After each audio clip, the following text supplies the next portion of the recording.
तो बच्चों आज हम देख रहे हैं हमारी 11वीं कक्षा का 12वां अध्याय, जिसका भाग 6 हम देखने जा रहे हैं। और इसके अंदर हम देखेंगे सहजीवी जैविक नाइट्रोजन स्थिरीकरण कैसा होता है और किस तरीके से ये नोड्यूल का फॉर्मेशन करते हैं, दैट मीन्स ग्रंथियों का जो निर्माण होता है वो किस तरीके से होता है। आइए विदाउट वेस्टिंग आवर टाइम हमारा टॉपिक शुरू करते हैं। सहजीवी जैविक नाइट्रोजन स्थिरीकरण क्या है? हमने लास्ट पार्ट में देखा था कि स्वतंत्र जीवी में जो जो एग्जाम्पल थे हमने पढ़ डाले थे, है ना। नीलहरी शैवाल जिसमें हमने नॉस्टॉक देखा था, एनाबिना देखा था, याद आ रहा है, एजिटोबैक्टर देखा था, वो चीज़ हमने देखी थी स्वतंत्र जीवी में, है ना। अब हमने देखना है कि सहजीवी जो जैविक नाइट्रोजन स्थिरीकरण है वो क्या मतलब है। देखो स्वतंत्र क्या है, फ्रीली काम कर रहे हैं, लेकिन सहजीवी क्या करते हैं। मान लीजिए कि ये प्लांट है और ये प्लांट की जड़ें हैं, तो ये प्लांट के जड़ों के साथ में घुस करके रहते हैं। ये क्या करते हैं, ये तो करते हैं यहाँ से ये इनको नाइट्रोजन को ब्रेक करके अमोनिया बना करके और नाइट्रेट में बदल देते हैं, लेकिन इनको क्या मिलता है, ये क्यों सहजीवन यापन करना चाहेंगे? क्योंकि ये प्लांट से अपने न्यूट्रिशंस लेते हैं जो इनको ग्रोथ में हेल्प करते हैं। जैसे कि हम बोल सकते हैं ग्लूकोज, ये ग्लूकोज लेते हैं, है ना। ये इनको देता है अमोनिया, ये अमोनिया देगा और ये इसको ग्लूकोज देगा। इसलिए कैसे करते हैं, ये सहजीवी होते हैं। आज सहजीवी जैविक नाइट्रोजन स्थिरीकरण के कई प्रकार के संघ ज्ञात है, यानी कि बहुत जगह के बहुत सारे जो संघ हैं वो हमने ज्ञात कर लिए हैं जो सहजीवन यापन करते हैं प्लांट्स के साथ में। इन सब में प्रमुख जो हैं वो लेग्यूम जीवाणु संबंध है।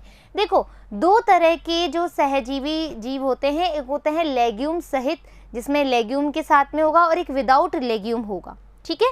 तो लेग्यूम जो है राइजोबियम जीवाणु, लेग्यूम, अल्फा, स्वीट फ्लोवर, मीठा मटर, मसूर, उद्यान मटर, बाकला, क्लोवर, सेम आदि की जड़ों में इस तरह का संबंध बनाते हैं जो अभी मैंने तुम्हें बताया। ये एग्जाम्पल जरूर याद रखने हैं। सबसे सामान्य सहजीवन जड़ों की गांठों के रूप में होता है। यदि अपन बात कर रहे हैं कि जो हमारी जड़ें हैं उसमें छोटी छोटी गांठें बन जाती है, जिनको हम ट्यूमर कहते हैं, हमने बात करी। ये ग्रंथियां जड़ों पर छोटे उभार के रूप में होती हैं, है ना।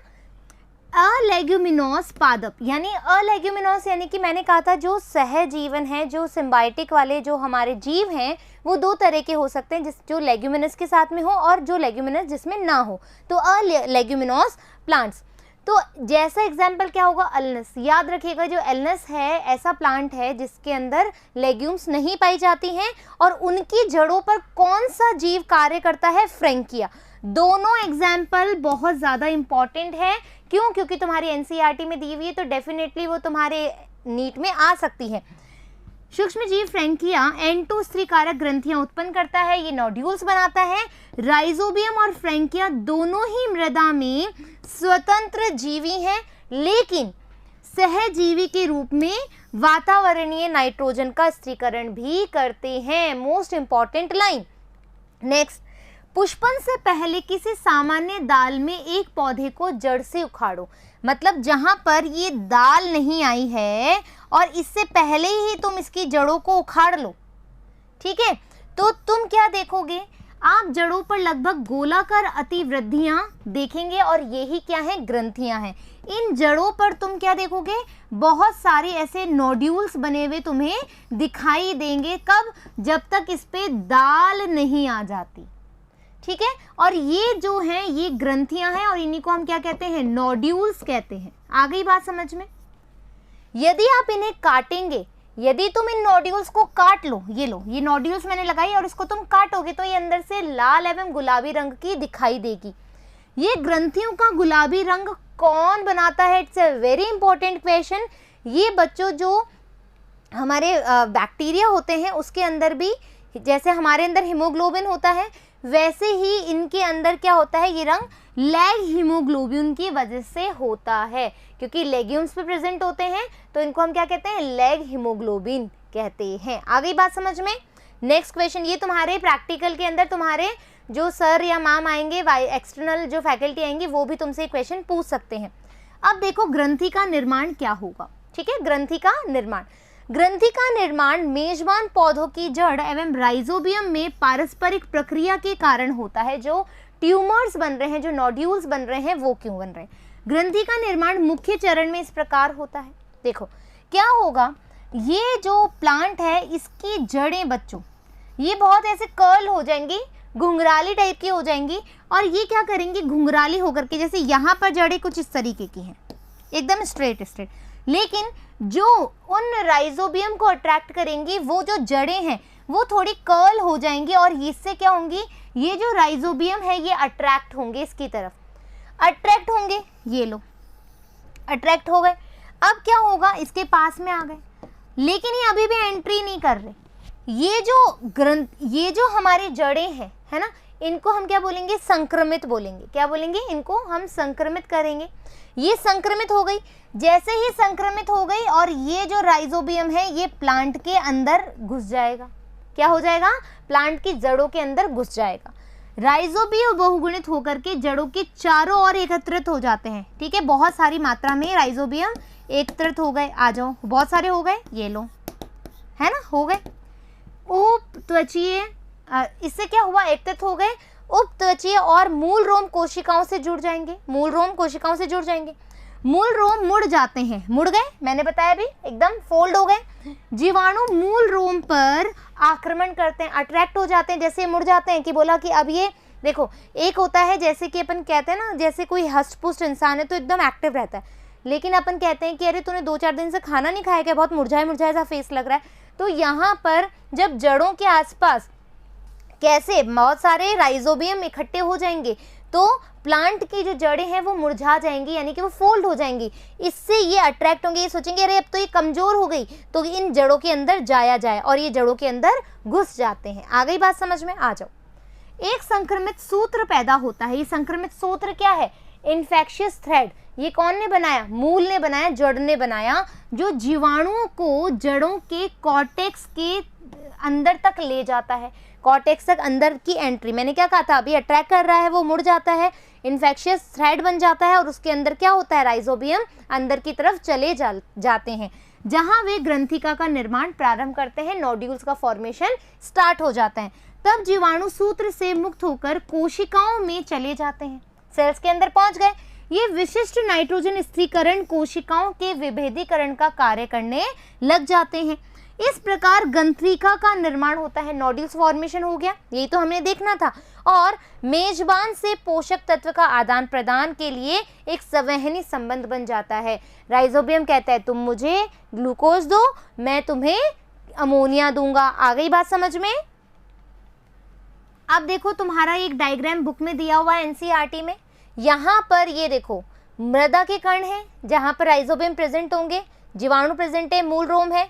यहाँ पर ये देखो शेप चेंज हो गई है, शेप चेंज हो गई तो जीवाणु अब इसको और अट्रैक्ट करेगा, और जीवाणु उसके अंदर एंट्री कर गया। ये देखो एंट्री कर गया, यहाँ सेल्स तक एंट्री आ गया। जीवाणु से अंतर्वेद संक्रमण धागा, विभाजन के दौरान आंतरिक कॉर्टेक्स और परिरंभ की कोशिकाएं, क्योंकि वो संवहनी पुल बना लेंगे ना, और परिपक्व ग्रंथियां, जो नोड्यूल्स हैं, जो एकदम मैचुरेशन स्टेज में है, उस तरह का डायग्राम हमें देखने को मिलेगा। आ जाओ नेक्स्ट। इन ग्रंथिकाओं में नाइट्रोजनेज एंजाइम एवं लैग हीमोग्लोबिन हमें मिलेगा, यानी कि हमें 2 चीज़ें मिलेगी। कौन कौन सा?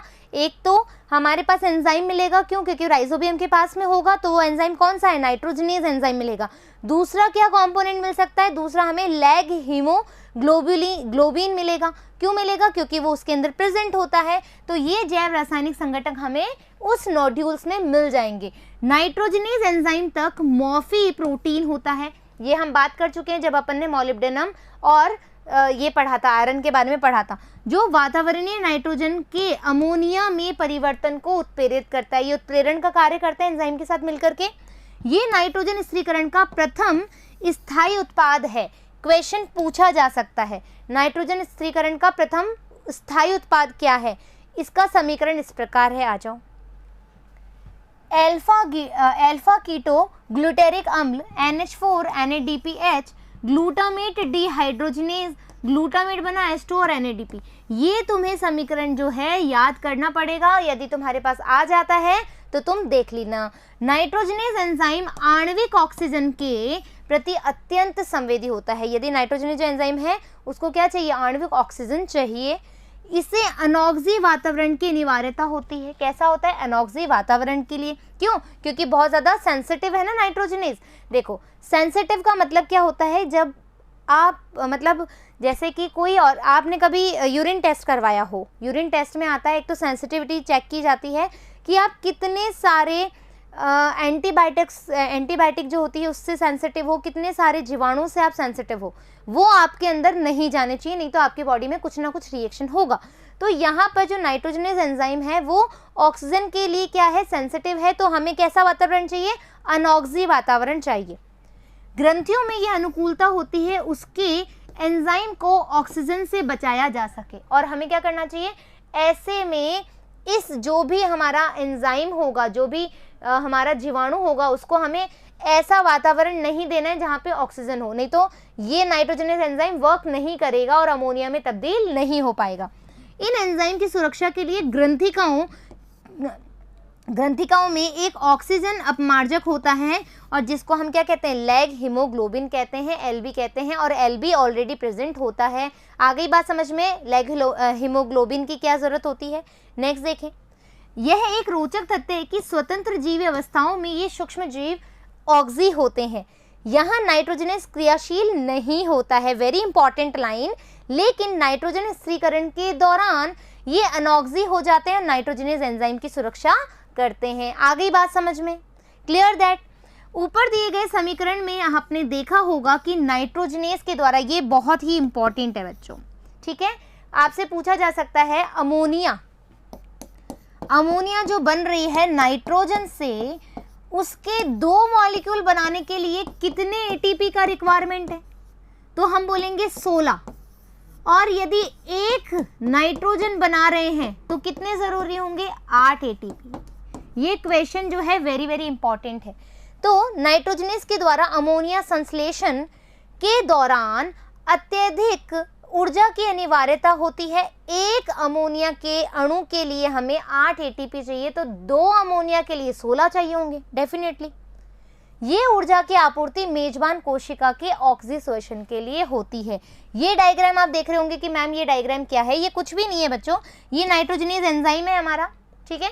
नाइट्रोजनेस एंजाइम जो है यहाँ पर क्रियाधार से बांधेगा, N2 से हमें इसको कनेक्ट करवाना है, ये N2 से जाकर के बाइंड हो जाएगा, एफिनिटी है ना इसकी, बाइंड हो जाएगा। बाइंड होने के बाद क्या करेगा, ये अपचयन की क्रिया करेगा। अपचयन से हमारे पास लास्ट में क्या बन जाएगा, अमोनिया बन जाएगा, जो हमें बनाना था। आगे बात समझ में।